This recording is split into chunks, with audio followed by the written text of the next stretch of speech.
वित्त मंत्री निर्मला सीतारमण ने किया 2022-23 का बजट पेश। 80 लाख बनाए जाएंगे नए घर, तो सरकार करेगी 48,000 करोड़ रुपए का आवंटन। वित्त मंत्री निर्मला सीतारमण ने मंगलवार यानी आज संसद में आम बजट 2022-23 पेश कर दिया है। वहीं कोरोना काल में दूसरी बार और लगातार चौथी बार निर्मला सीतारमण ने बजट पेश किया है। यह मोदी सरकार के दूसरे कार्यकाल का चौथा बजट है। डिजिटल बजट पेश करने के दौरान वित्त मंत्री निर्मला सीतारमण ने कहा कि 2014 के बाद से मोदी सरकार का विशेष जोर गरीब को सशक्त बनाने पर है। उन्होंने कहा कि गरीब की क्षमता बढ़ाने पर जोर दिया जा रहा है। वित्त मंत्री निर्मला सीतारमण ने ऐलान किया कि आगामी 3 वर्षों में बेहतर दक्षता वाली 400 नई पीढ़ी की वंदे भारत ट्रेनें भारत लाई जाएगी। यही नहीं, बजट भाषण के दौरान वित्त मंत्री सीतारमण ने कहा कि अब तकनीक से जुड़े विकास पर सरकार का ध्यान है। सरकार चुनौती उठाने की मजबूत स्थिति में है। वित्त मंत्री ने कहा कि अगले 25 साल की बुनियाद का बजट है। सरकार की योजना है कि आधुनिक बुनियाद ढांचे पर निवेश हो और इस निवेश में आम निवेश को बढ़ावा मिलेगा। वहीं इन सब चीज के बीच बजट के दौरान ही शेयर बाजार में अच्छी खासी तेजी देखी जा रही है। वित्त मंत्री ने बताया कि कोरोना महामारी और उससे पहले से चली आ रही चुनौती से प्रभावित आर्थिक गतिविधियों को तेज करने पर सरकार का जोर होगा। वहीं बिहार के भागलपुर में भी व्यापारी और आम लोग बजट पर ध्यान बनाए हुए हैं। बाकायदा इसके लिए बड़ी स्क्रीनें लगाई गई है। बजट पर भागलपुर के व्यापारी और आम लोग क्या कहते हैं, आइए हम आपको सुनाते हैं। आइए देखते हैं निभाष मोदी की रिपोर्ट। देखिए, बजट इस बार का जो बजट पेश हुआ है वो बजट फ्यूचर एस्पेक्ट के लिए बहुत अच्छा है। करंट टाइम में उसका कोई रिजल्ट नहीं मिलेगा और डिजिटल वे में ये बजट बहुत अच्छा है। डिजिटलाइजेशन को लेके मोदी गवर्नमेंट ने जो इनिशिएटिव लिया है वो बहुत अच्छा है। इंफ्रास्ट्रक्चर में जो काम करने के लिए इनिशिएटिव लिया है वो बहुत अच्छा है। तो मिला जुला के बजट अच्छा है, बट यही है कि इसका अभी कुछ मतलब प्रेजेंट में कोई ऐसा नहीं दिखेगा, बट इन फ्यूचर अच्छा है। 60 लाख नई नौकरियों की जो बात हो रही है उसको किस रूप में देख रहे हैं आप? देखिए, नई नौकरियों की जो बात हो रही है, जब इंफ्रास्ट्रक्चर बनेगा, जब मैन्युफैक्चरिंग यूनिट्स लगेंगी तो लोगों को ऑटोमेटिक नौकरियां मिलेंगी। तो जब इंफ्रास्ट्रक्चर मजबूत होगा तो जॉब्स भी आएंगी और लोग अपने पैरों पे खड़े भी होंगे। अक्सर जो नौकरियों की बात होती है लोग सरकारी नौकरी समझने लगते हैं, तो इसका कन्फ्यूजन।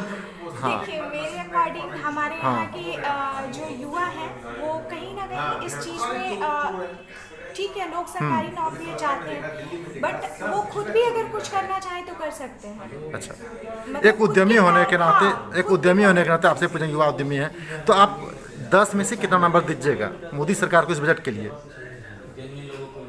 कितना अंक देना चाहेंगे कुछ अपने स्तर से? देखिए, अगर 7 नंबर। अपना परिचय दीजिए। मेरा नाम प्रिया पांडे हुआ, मेरी कंपनी का नाम एग्रीफीडर एग्रीकल्चर सर्विसेज प्राइवेट लिमिटेड हुआ। मैं को-फाउंडर हूँ एग्रीफीडर। सोचा ही नहीं गया है। मार्जिनलाइज क्लास के लिए भी इसमें अलग से कोई प्रावधान नहीं है। 3-4 बातें इसमें अच्छा लगा कि जैसे 20,000 किलोमीटर आपका नेशनल हाईवे बनाने हैं, उसके लिए अलग से वित्त पद्धति भी 25,000 करोड़ का कर दिया गया। 80 लाख नया घर के लिए 40,000 करोड़ अलग से डिप्यूट कर दिया गया। तो रियल एस्टेट जो कि रुका हुआ था उसको एक गति मिलने की है। रूरल एंटरप्रेन्योरशिप की बात हुई है और जिसमें भी नाबार्ड को मजबूत करने की बात हुई है। नाबार्ड एक ऐसी संस्था है जो कि देश को गठन में बहुत दिन से लगे हुए हैं और उनका हाथ मजबूत होना माने रियल कुछ काम होना। लेकिन अभी आप 200 चैनल का बात कर रहे हैं कि पीएम चैनल जिसके तहत आप पढ़ाएंगे, उसका कुछ दिशा निर्देश ही समझ में नहीं आ रहा है कि 2 साल का जो लॉस हुआ है वो एक टीवी चैनल कैसे उसको निकाल के ले आएगा। उद्यमिता पर अगर बात कर रहे हैं तो रोड मैप दिखनी चाहिए, वो अभी नहीं दिखा है। पिछला बजट का जो 5 आपका वर्टिकल्स था वो एक भी वर्टिकल्स की चर्चा तक नहीं है इस बजट में। तो हम कहेंगे कि निराशा हाथ लगा है, क्योंकि आपने मध्यवित्त के बारे में कुछ नहीं सोचा है। मध्यवित्त के लिए ना आपका कोई इनकम टैक्स स्लैब बढ़ा, ना उसके लिए कुछ इम्पेटस। एक हाउसिंग लोन छोड़ के बाकी कुछ हमको इसमें समझ में नहीं आया। आप देश के हित के लिए सोच रहे हैं, सोच इसमें दिख रही है, लेकिन मैक्रो इकोनॉमिक्स पर, मैंने सारा देश का इकोनॉमिक्स तो ठीक है, लेकिन माइक्रो इकोनॉमिक्स आपके और हम में क्या प्रभाव पड़ेगा वो अभी दिल्ली दूर नजर आ रहा है। नौकरियां देखिए, इसमें 80 लाख नौकरी सृजन की बात होना है, 60 लाख, और वो भी मेक इन इंडिया के तहत। मेक इन इंडिया के तहत का मतलब क्या होगा कि आपका अभी आप डिफेंस में भी देखें कि 65% हमारा जो भी यहाँ प्रोडक्शन होगा, तो प्रोडक्शन यूनिट्स लगेंगे, मेक इन इंडिया होंगे, यहाँ तैयार होंगे, तो उसमें रोजगार के सृजन होगा। आप ये मत समझिए कि गवर्नमेंट जॉब क्रिएट होंगे, ये 60 लाख नया मेक इन इंडिया के थ्रू होगा। ये अच्छी बात है, वेलकम है जी।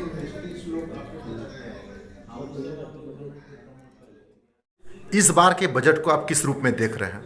देखिए, ये बजट बहुत ही दीर्घकालीन सोच के साथ प्रस्तुत किया गया है।